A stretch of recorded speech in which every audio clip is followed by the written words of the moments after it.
People won't know who you are unless you tell them. They're not going to seek you out. You have to seek them out. And so just by befriending someone who is in a field that you find interesting, don't be shy about that.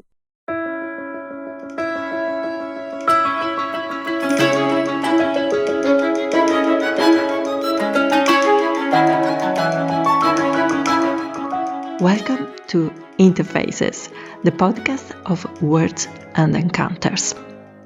Interfaces are frontiers, contact zones, where things meet and transform.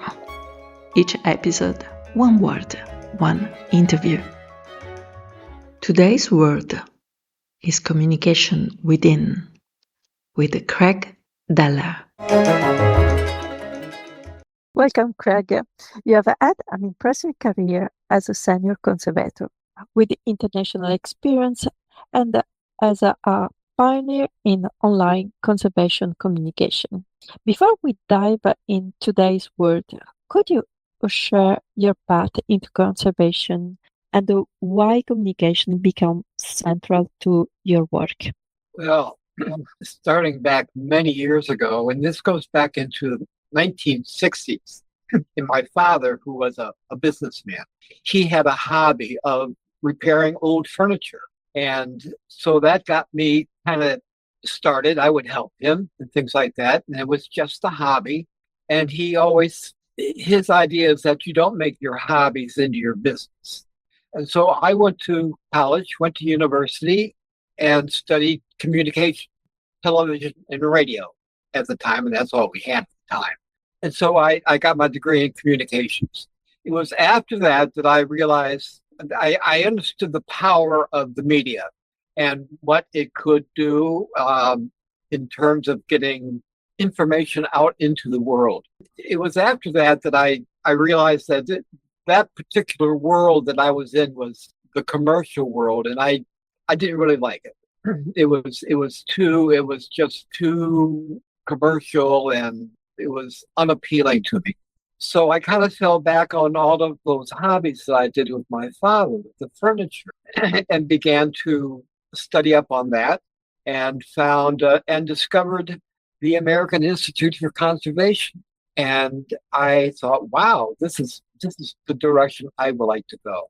And so as I read more, I finally did begin going to the Smithsonian had a program in furniture conservation, and so I attended that in Washington D.C.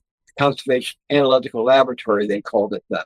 And so I studied furniture conservation. I then went on and studied under Dr. McCrone, Walter C. McCrone, and just progressed from there. I realized, though, that at the time, the amount of information I could get was all just the information I was getting was hard to find. And as the internet began to grow and things like that, I saw an opening. I thought this was going to break things wide open. So you merged the communication with the conservation based on your path. Yes. You have a training in communication. I did. Yes, I do. I then went on to become a director of communications for the American Institute for Conservation. I sat on the board for 2 terms and worked with publications. The Publications Committee enhanced the Publications Committee quite a bit. I worked to get us onto national exposure. I did give us a small stint on the Antiques Roadshow and then tried to place more articles into mainstream media that dealt with antiques and cultural heritage. And so I felt I was able to do quite a bit there as well. Very interesting. And how did you reach the international career? You work also in Nepal. In Nepal and in Thailand. In Thailand, the university there had applied for a U.S. ambassador's fund. And so when that came, there was a call for that. And so I applied and was accepted. And so I went to Thailand and I worked on some 1,700-year-old log coffins they had found in a cave. Since my specialty was wood, I was called in to deal with these log coffins. And then with Nepal, I'm part of a nonprofit group called Treasures Caretakers Training, based out of Canada, and with Anne Chaftel, and I was invited to go along with their group, and work with them now to Nepal. Been there 3 times now, 3 times. and we go up into the mountains. We fly into Kathmandu, and then we take a helicopter up into the mountains to go to remote monasteries and nunneries, and then work on their artifacts there, Buddhist sacred artifacts. And we'll work on takas. I work on the objects, and it's quite fascinating. I love it. And it's remarkable that you keep going your groups and pages on Facebook and on LinkedIn while you are on a mission abroad. Well, sometimes I have to take a break, but yeah, so when you get up into the Himalayas, the internet is not so good.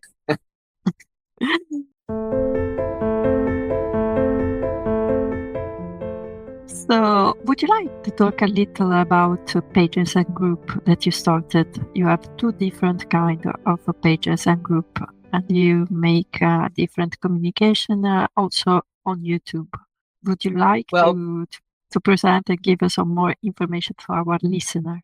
The 2 main groups that I work with on Facebook, and the reason that I use Facebook, not everyone likes Facebook, but it does have an extremely wide audience, and it reaches parts of the world that a lot of other venues do not reach. And with our one page, The Art of the Conservator, I have tried to develop it into a very non-commercial, academic-based site where the dissemination of information and to post papers. And we have I like to do, as opposed to just doing a link to a paper on another page, I like to upload the actual PDF, because then all of the PDFs that I've managed to upload and others who upload are in a file section, which is searchable. So there are hundreds of papers that are there. And I do that so that we then have them and keep them.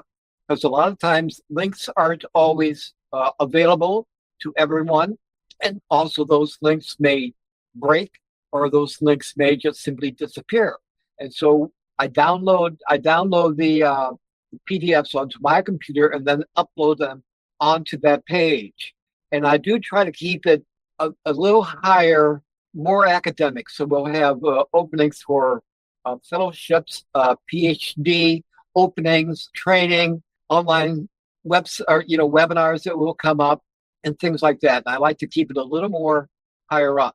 On the other one is called Freelance for Private Conservators. And the idea behind that was that conservators in private practice would have a place to present their work and kind of build a community there. What I have found, though, is that people are often very reluctant to put up their own things. Particularly, they'll put it up on their private page, perhaps, but to put it out into a public venue, they find it tough to promote themselves, which I understand. I kind of feel the same way. And so I've made that page into a little more freewheeling than The Art of the Conservator. It's not as academic. It's news and conservation conservators who have been in, let's say, the popular press in a newspaper or a magazine ad, or they just posted a video of themselves doing something. So it's a little more open and free in that respect. And then I did, and then you had mentioned the YouTube thing, and what I did there, a lot of this stems out of the fact that I taught basic conservation ethics and techniques and concepts at the School of the Art Institute in Chicago. I did that for 20 years. I'm retired from that now. And so a lot of this was me gathering information for my students. And so I would have recorded seminars, things like that. A lot of all the papers I gathered up from those years, I have in my files. And so with the YouTube thing, it was a place for me to place all of these videos that I would find that were produced by of the Getty or the Met or, a reputable institution, as opposed to, there's a lot of bad stuff on the internet when it comes to conservation. And so I avoid all that. And so I have it broken into different sections. I have one on all the seminars I've gathered. There's like over 300 of those on there. There's one I called What is Conservation, which is more for people who are interested in looking at how to become a conservator and suggestions and videos of that nature on what conservation is. I have one just on what I call case studies, and those are the very short little videos, maybe up to 5 minutes, of museums talking about a particular project they worked on, and then I have other videos on different subjects within chemistry, books and paper, just whatever I can find. I try to gather into a central place. You really built a place for professionals in conservation, whether it's the group or YouTube with the useful tools. And just to explain a little to our listener, when we started to talk about this conservation to share online with in a Interfaces podcast, we agreed that there are two kinds of communication: within and beyond. And this is why, and I thank you a lot for that, you agreed in making 2 episodes about these different topics. So does a real communication among conservation professionals exist, in your opinion? We are talking about within now, among us, the professionals. It does, but not enough. I think the best areas, I think where real true communication are at conferences. So it'd be at the AIC conference here in the States, or IIC, or ICOMCC, or any of those conferences. That's where the real communication begins and starts, because people can have then informal discussions in real time.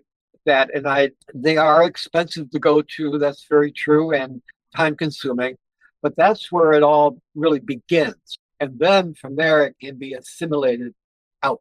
So meeting in real life. Yes. This is interesting, very interesting. That's where it begins. Communication can change a lot depending on the setting, such as if it happens in a museum lab, or on archaeological sites, in a private studio, and it changes all the time. How does this context can shape the way professionals talk to each other? You just talked about conferences, but in ordinary life and work, there are specific places where we work. Well, the private lab, so many of us work solo, and so there is no communication there. And oftentimes in museum settings, the work is being done, and so not a lot of communication really goes on with it. Well, within the collaborations, let's say within the museum setting, whether we're working with the tutorial staff or the exhibition staff or whatever, and those communications, but they're built on a very specific project, and so it tends to be limited in some way as far as disseminating information.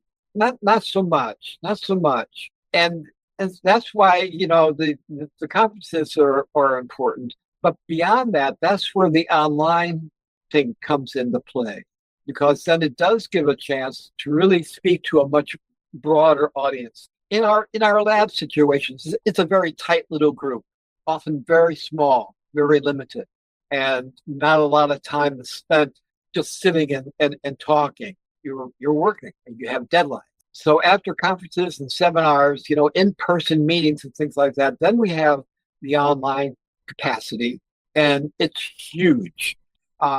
Really much bigger than a conference situation, because you can reach much further, of course. Like with the Art of the Institute or Art of the Conservator, we've got close to 34,000 members now, and they are all over the world, all over the world. And it just opens it up tremendously, just absolutely tremendously.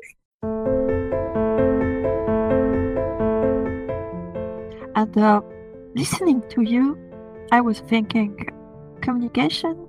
There is another word that should be associated with the communication, which is connection. Mhm. Because while you're talking, I mean, there is a communication that is one way when you spread your work, when you share someone else's work, etc. And then there is the feedback with the connection. And of course, it's easier when we can meet in real life. But it can happens also online. It does, not as much. I wish I would see more of it, more interaction. Not sure why that is, but I don't see as much. There will be a subject that is very controversial that will get a lot of discussion, and that's true. And I love seeing that. And but I don't put out there. I don't put out a lot of controversial stuff. I mean, I wouldn't.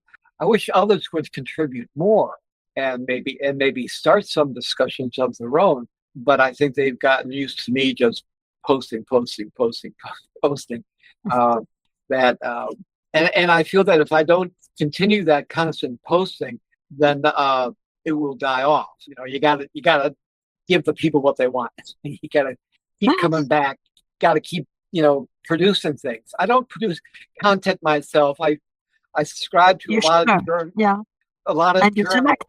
Yeah, and then I'll pick out articles that interest me or I think will interest others. I mean, I'm not a paper person, but I find a really interesting article on paper, and so I'll make sure I post that. Half of it in there I don't understand because paper, very scary to me, being an objects person. It's too fragile. Scary. It's scary for me.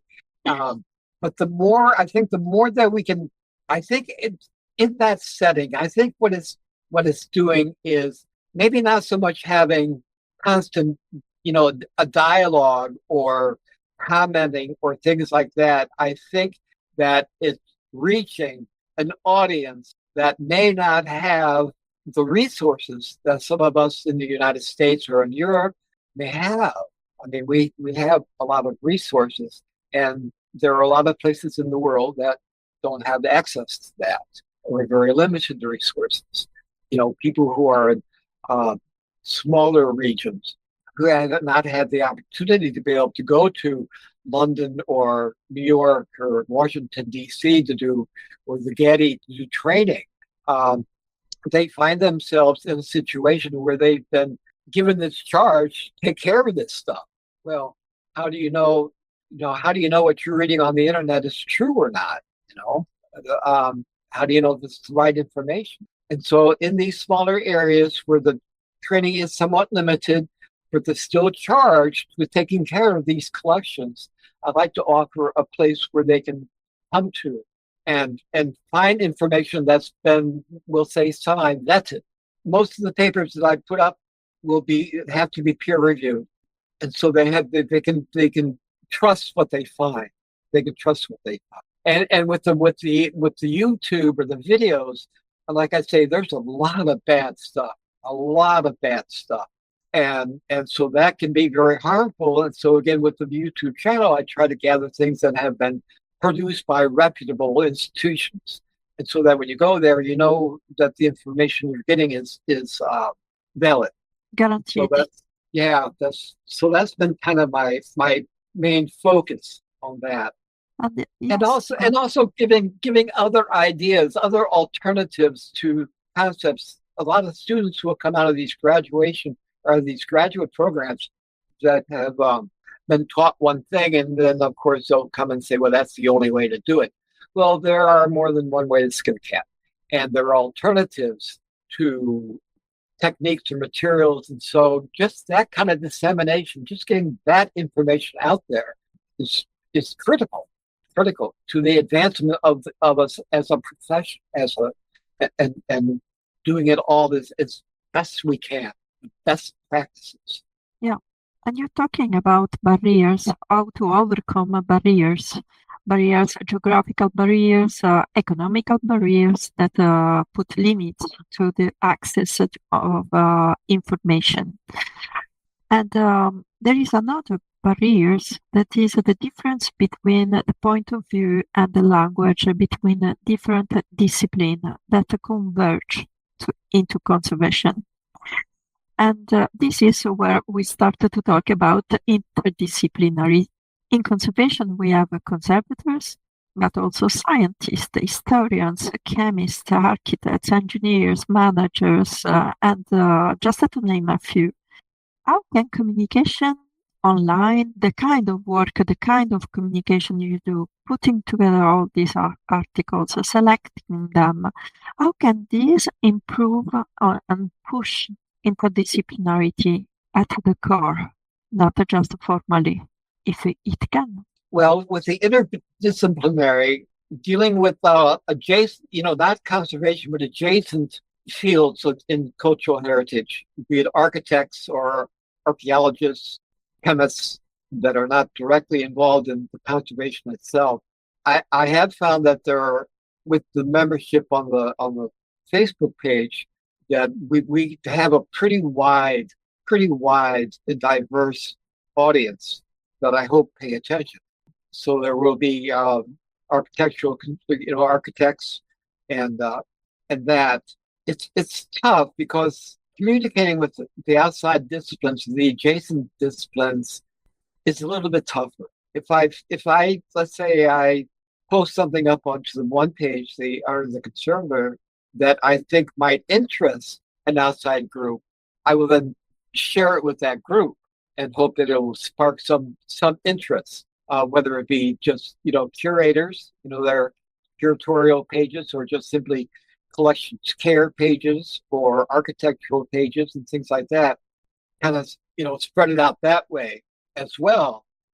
But it's we don't really have conferences where we invite everyone. That'd be tough. That'd be tough to do. But just reaching out as much as possible, it's a tough thing to do.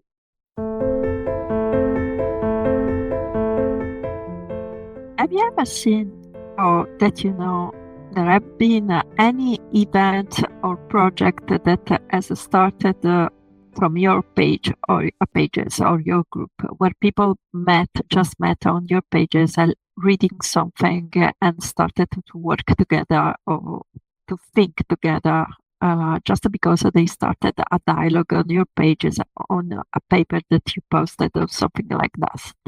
I hope there has been. I'm not aware of any. I mean, no one has come along and said. However, I have had a few people say that they've got their current position because of a job posting on the site, and so that's nice. Very nice. Very, very nice. Yeah. And but no one has come to say, oh, thanks to you doing this, I'm doing this now with so and so and blah blah blah.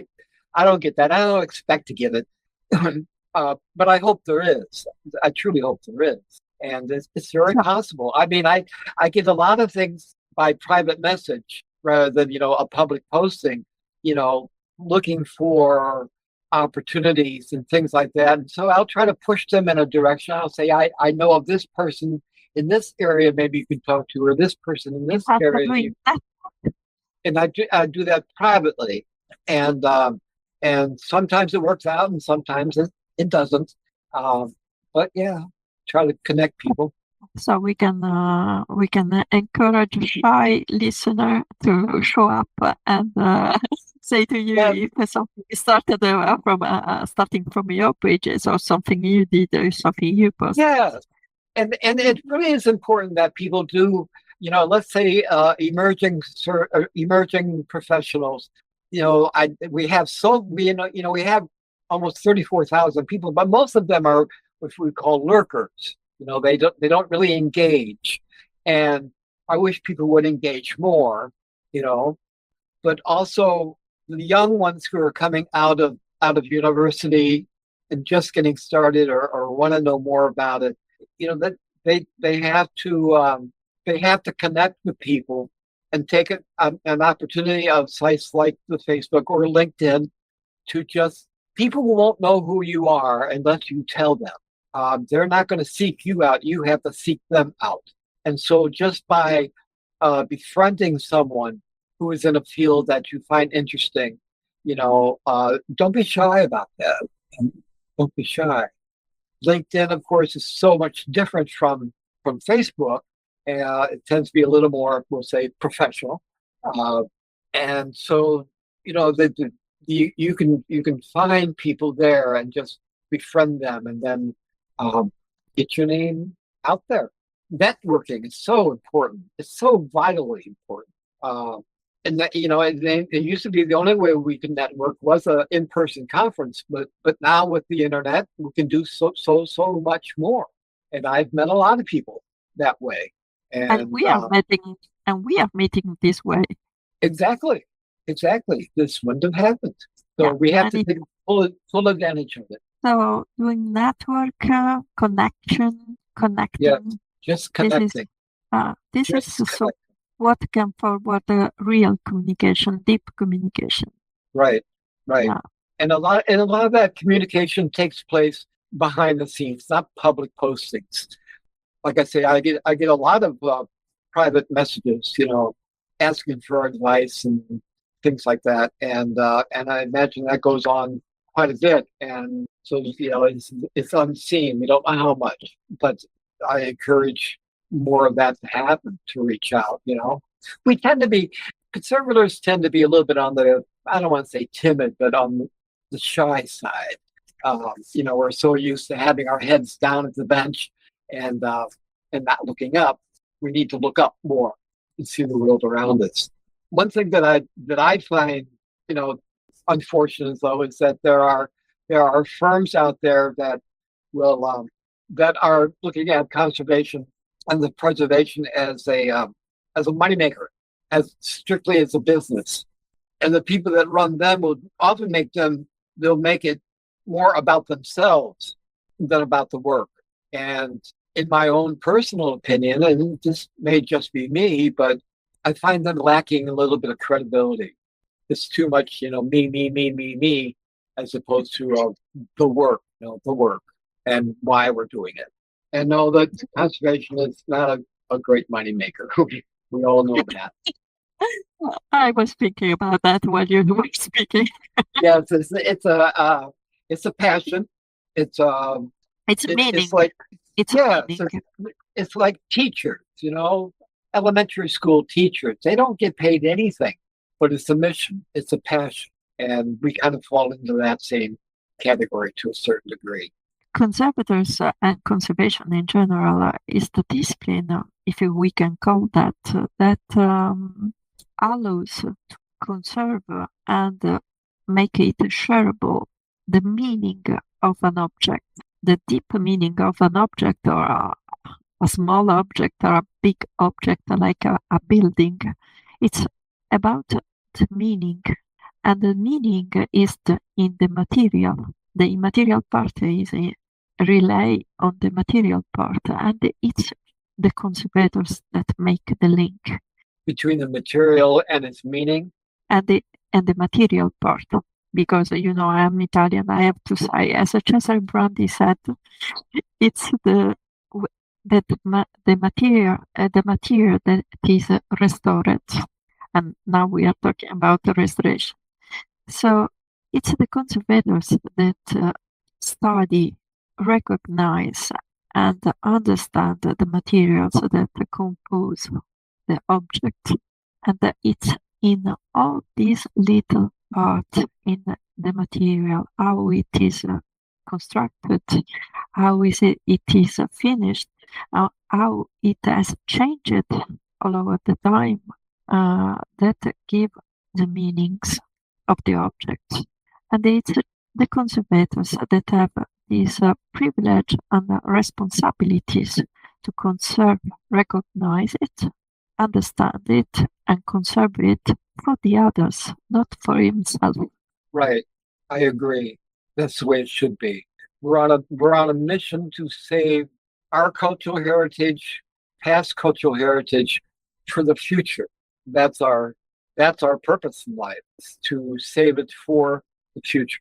And maybe if we keep this in mind, it would be easier to communicate because we can see the mission, the wider mission of this profession. Whatever is the angle, because there are the conservators, but also all the other profession and disciplines that intervene. But if we keep this in mind, this higher mission, it would be easier to communicate. What do you think? I do. I agree with that. I think that, we focus around the object itself, the respect for it, for what it is, as opposed to I'm the one who's working on this fabulous, worth millions object. And the monetary value of an object has a lesser degree of meaning to us as to the historical and cultural heritage meaning to it. And I find that I'm more fascinated by the history than its value.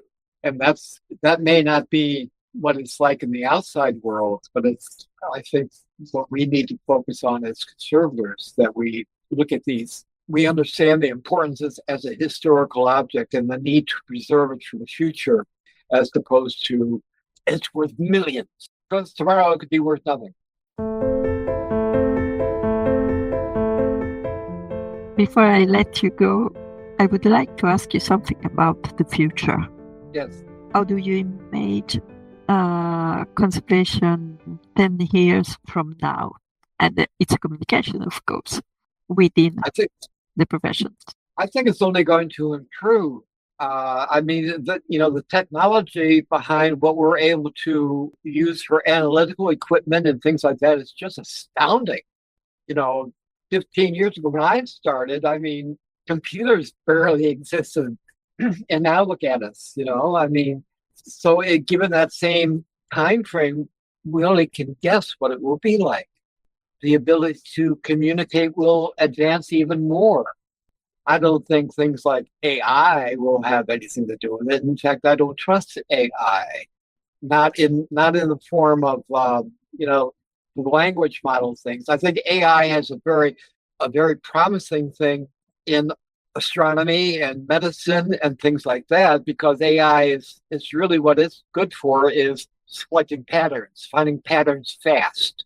And so in terms of like the outer space, finding asteroids that are going to hit us and things like that, it's sped that process up so much more. But as far as, with AI now, we have the big fear that no one will learn if they think that they can just, go to ChatGPT and these other platforms and just get the information that way. And oftentimes it's not right. It's not even correct. AI tends to hallucinate, get things wrong. And so while it has a place where it's not ready yet.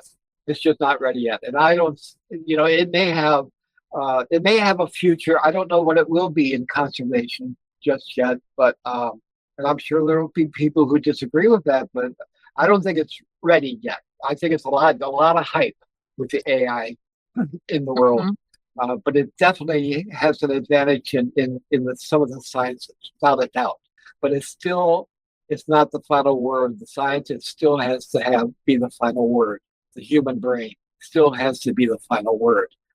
As far as being able to communicate our field, I think it's just going to improve and get better as more avenues open up to us, things that we don't know yet that will come along.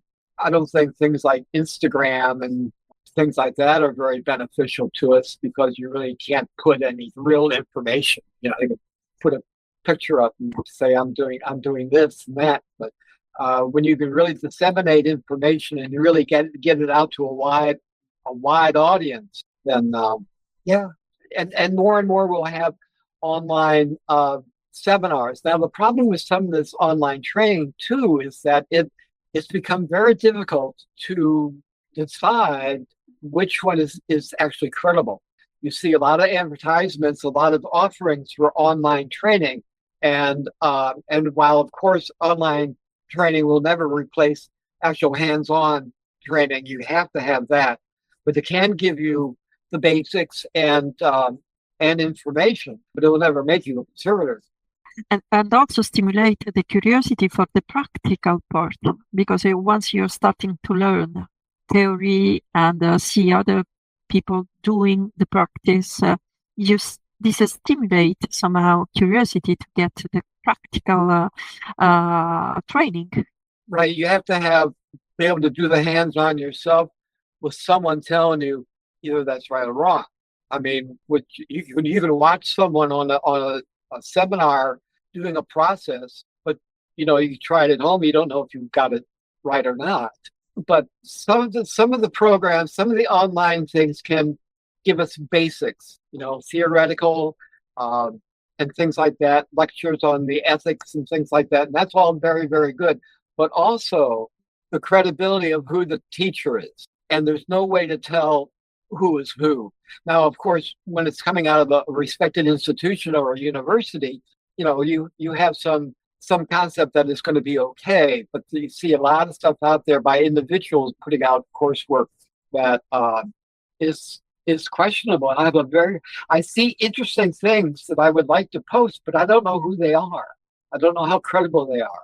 And so I don't know if I'm missing out on some things or I'm saving us from bad information.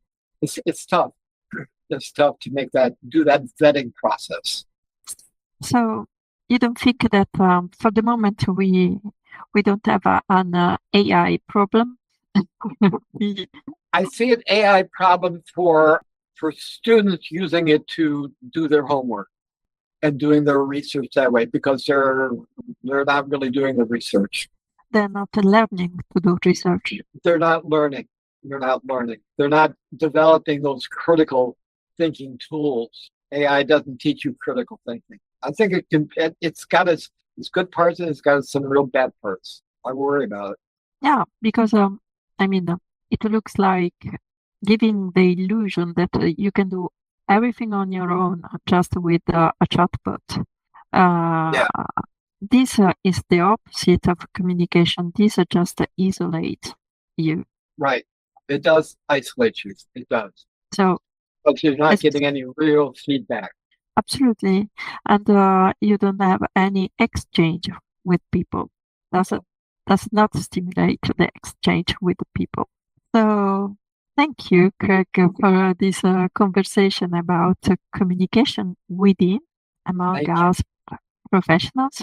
It was a real pleasure, and I hope this helped our listener to better understand the incredible work you're doing online, and to encourage the few person that doesn't know your platform, your channel on YouTube, LinkedIn, and Facebook, discover them. So thank you very much, and see you in the next episode to talk about communication with the public. Thank you. Thank you. And bye. As we wrap up this episode of Interfaces, thank you for joining me in exploring cultural heritage through words and encounters. A heartfelt thanks goes to the team behind this podcast. Audio, Salvatore Melluso. Graphic design, Emanuela Nosari. Language, Tania Yakovenko. For my Italian listeners, you'll find my books Conservazione delle decorazioni architettoniche and Pitture murali, I degradi di origine meccanica in the show notes, along with all references mentioned today.